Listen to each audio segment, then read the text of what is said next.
by supporting the rights of mankind and of invisible truth, I shall contribute to save from the agonies of death one unfortunate victim of tyranny or of ignorance, equally fatal. His blessings and years of transport will be sufficient consolation to me for the contempt of all mankind. No doubt we've been at a critical juncture since September 11th. How we respond to the atrocities thrust upon us after that terrible day says everything about who we are as Americans, what values we defend, how the world sees us, and how history will remember us. We must decide whether we will live these values of justice that make us proud to be Americans, or whether we will forsake those values and continue down a path of arbitrary rules and procedures befitting those who are our enemies. The right to a speedy trial in a court of law before an objective arbiter. The right to due process. The right to rebut the evidence against you.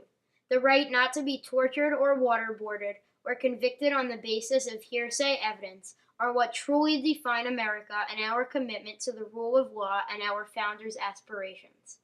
The reason is because it's more important to community that innocence is protected than it is that guilt is punished. The military commissions for the men imprisoned at Guantanamo Bay, including those its suspects who were involved in the September 11th attacks, are not true American justice. These trials should represent who we are, what Americans stand for, and our commitment to due process. They are not about how civilized the accused are, but how civilized we are.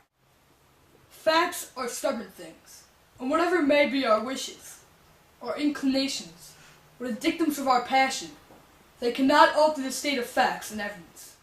The defendants in these proceedings have been charged with horrendous crimes.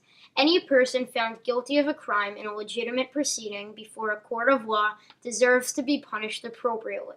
A defendant's guilt, or a lack thereof, should be determined in a manner consistent with our Constitution and proper due process protections. A guilty verdict obtained any other way would rob this country and the world of any true sense of justice. Our founders did as much, like John Adams, who defended the British soldiers charged with killing Americans in the Boston Massacre, and said that the case was one of the most gallant, generous, manly, and disinterested actions of my whole life, and one of the best pieces of service I ever rendered my country.